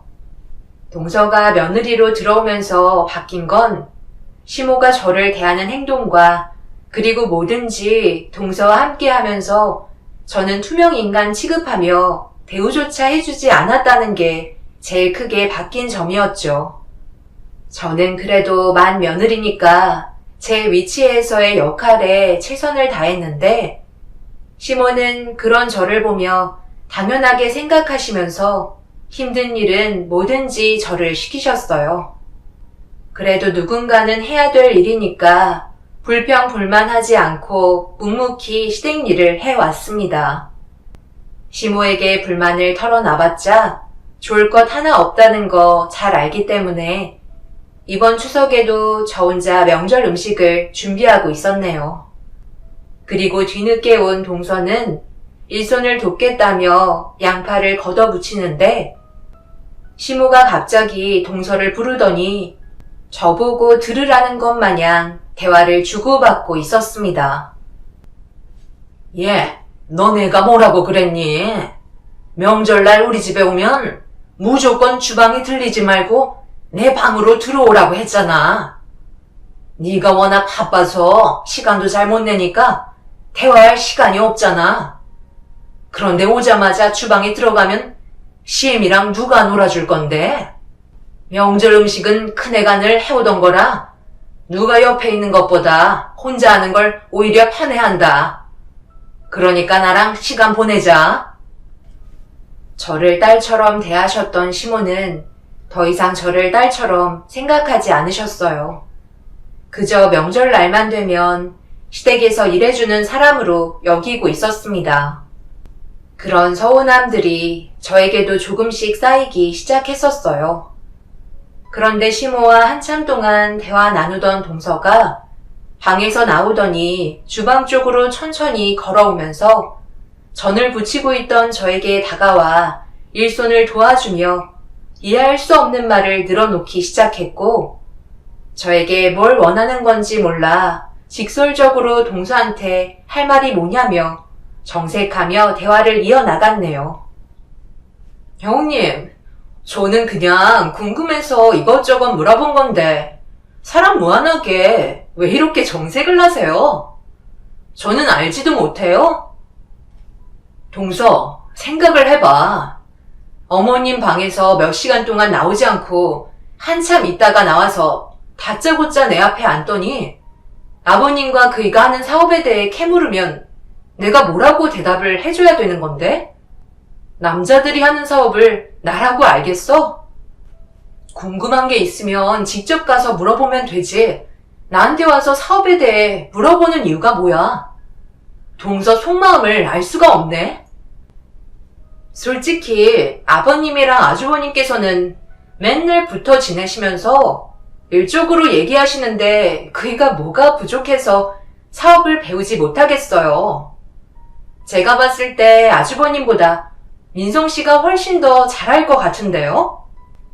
그래서 이번에 그이도 한 자리 차지해서 미리 준비를 해둬야 나중에 아버님 세상 떠나시면 그이가 물려받을 수 있을 거 아니에요. 어머님이랑 대화 좀 해봤는데 아주버님보다 저희 남편이 훨씬 더 머리도 좋다면서요? 그러니까 지금 대기업 다니고 있죠. 사업이야 어차피 반복되는 직업이니 몸에만 익숙해지면 누구나 다 할 수 있는 거 아니겠어요? 대기업에서 받는 월급보다 많다고 하니까 그 자리를 저희 남편이 들어갔으면 좋겠어요. 그렇다고 아주버님을 내치고 그 자리를 꿰차겠다는 건 아니에요. 서로 상호 직책 위치가 좀 바뀐다고 생각하면 되겠네요. 저희 남편은 앞으로 대표의 위치에 있을 테고 아주버님은 그 밑에 남는 자리 하나 들어가시면 될 것 같아요. 어머님께서도 그렇게 하라고 허락해 주셨고요. 오늘 저녁에 아버님과도 대화 좀 해보려고요. 너무 기분 나쁘게 생각하지 마세요. 사람 사는 인생 원래 다 그렇죠. 서로 뺏고 뺏기는 게 인생 아니겠어요? 동서는 제가 부친 전을 입에 털어 넣으면서 저에게 어이없는 말을 늘어놓기 시작했어요. 슬슬 숨기고 있던 발톱을 저에게 드러내는 것 같았고 동서의 행동에 웃음밖에 나오지 않았습니다. 시부와 남편이 함께 맞춰온 시간을 무시하고 그 사이를 서방님이 들어가도록 하겠다는데 도대체 뭔 생각으로 그런 행동을 하려는 건지 이해할 수가 없었네요. 저는 아무 말 없이 고개를 끄덕이며 알아서 하라고 자리에서 일어나 주변 정리를 하기 시작했어요.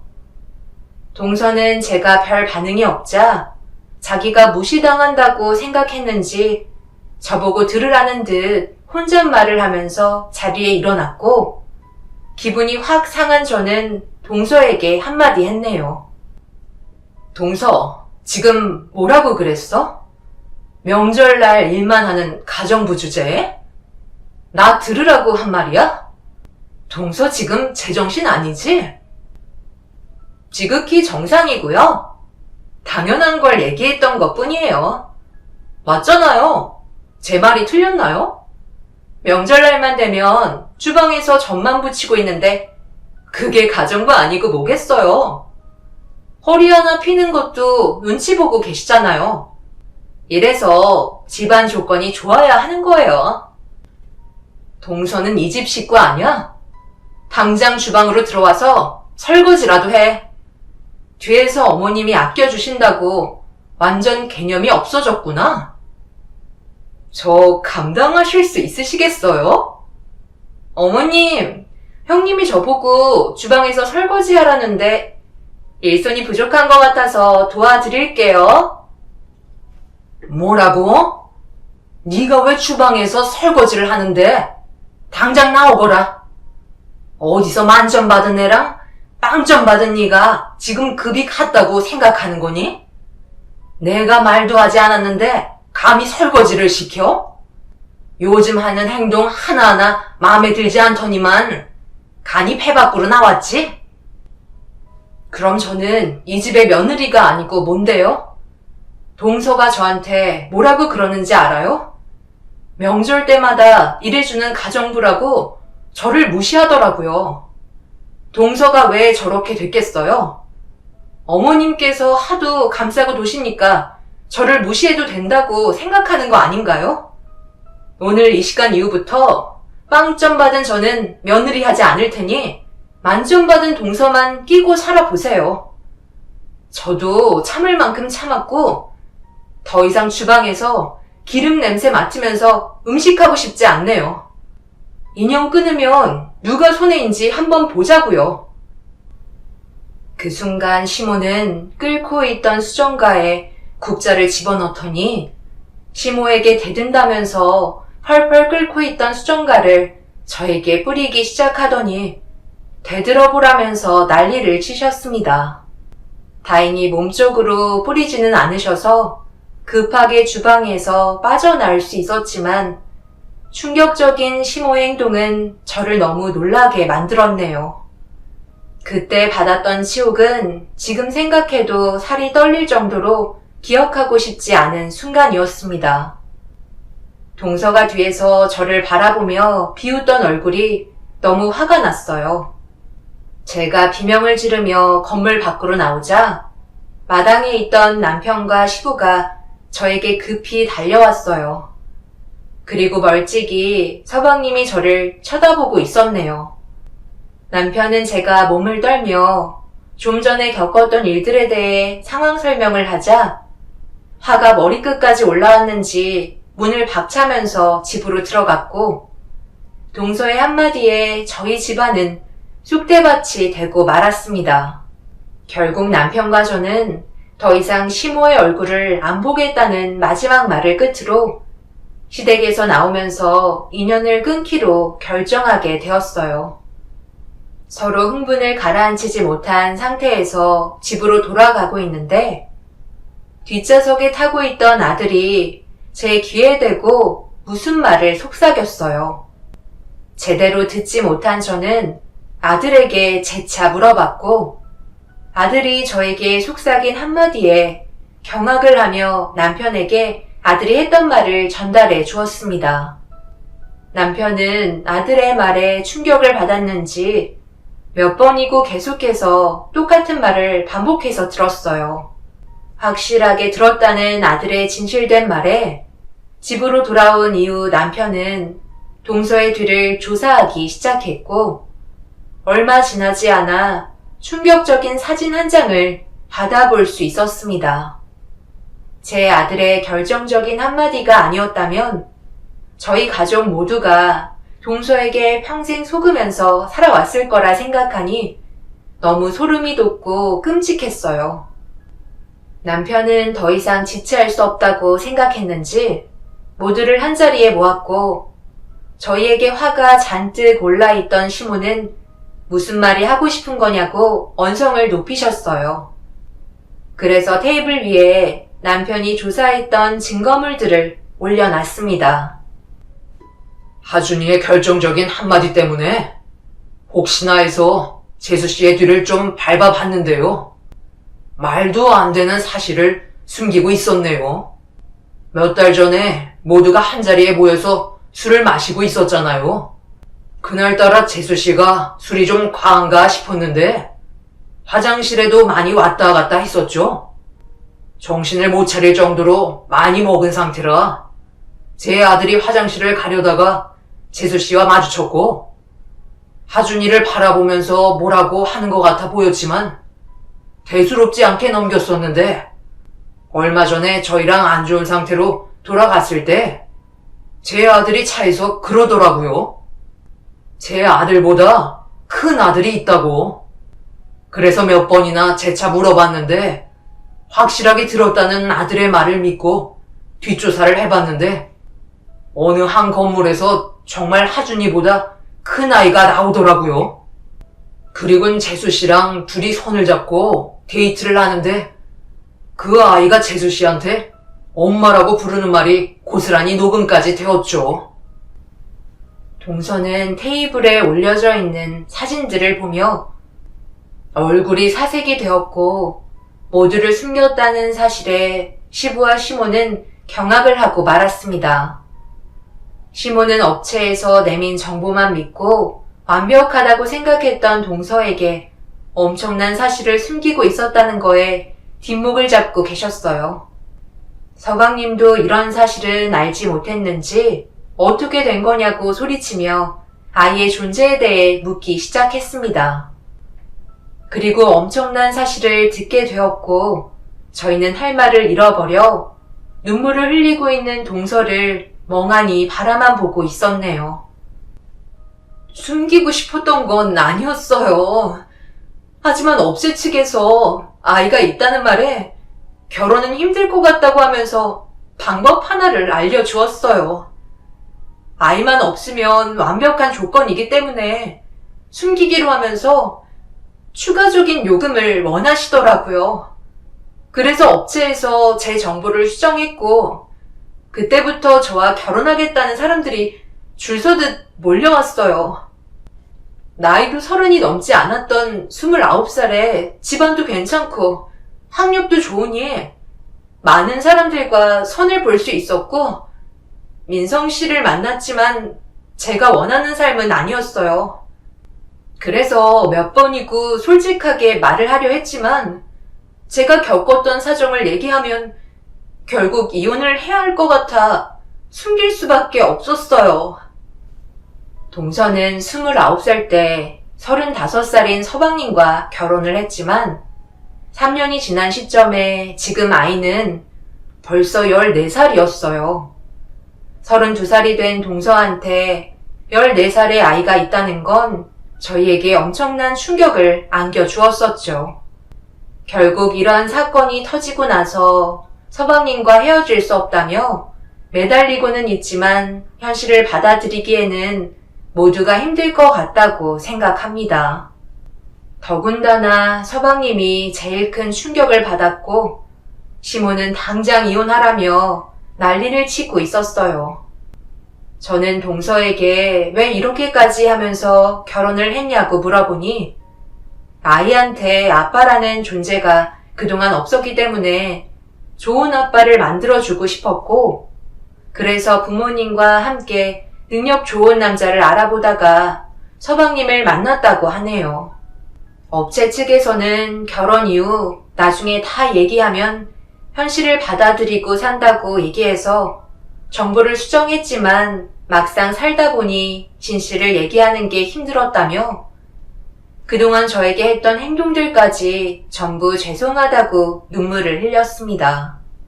결국 서방님은 동서와의 이혼을 결정했고 이혼 소송을 한 상태입니다. 그리고 시모는 다시 동서가 없었을 때처럼 저에게 잘 해주시려 전화도 자주 하면서 살갑게 행동하시네요. 그동안 저에게 했던 행동들과 차별이 없었던 일처럼 된다고 생각하시는지 아무렇지도 않은 척 넘어가시려는 게 어이가 없습니다. 저는 절대 시모와의 인연을 더 이상 만들지 않을 거고 앞으로 얼굴조차 보고 싶지 않습니다. 시모는 동서가 신혼이기 때문에 아이를 천천히 가지려 했다고 했는데 지금 생각해보니 동서에게 중학생이나 된 애가 있어서 망설이고 있었던 거였네요. 처음부터 끝까지 모든 게 거짓이었던 동서가 처음부터 모든 진실을 밝히고 접근했다면 아마 모든 삶이 달라졌을까요? 시모와 동서의 행동들이 결국 가족 전체를 찢어지게 만들었네요. 그리고 시부는 시모가 저에게 펄펄 끓고 있던 수정가를 뿌렸다는 거에 화가 나셨는지 시모가 그토록 원하시던 황혼 이혼을 하게 되실 것 같습니다. 시부는 한번 결정한 건 절대 꺾지 않으시는 분이시기 때문에 결과는 돌이킬 수 없을 것 같네요. 한 사람으로 인해 온 가족이 피해를 입었습니다. 그리고 서방님은 현재 업체에게 소송을 걸은 상태이지만 이제 와서 그게 무슨 소용이겠어요. 참 안타까울 뿐입니다. 여러분들께서는 저희 가족의 사연을 통해 피해 보시는 분들이 없으셨으면 좋겠습니다. 감사합니다.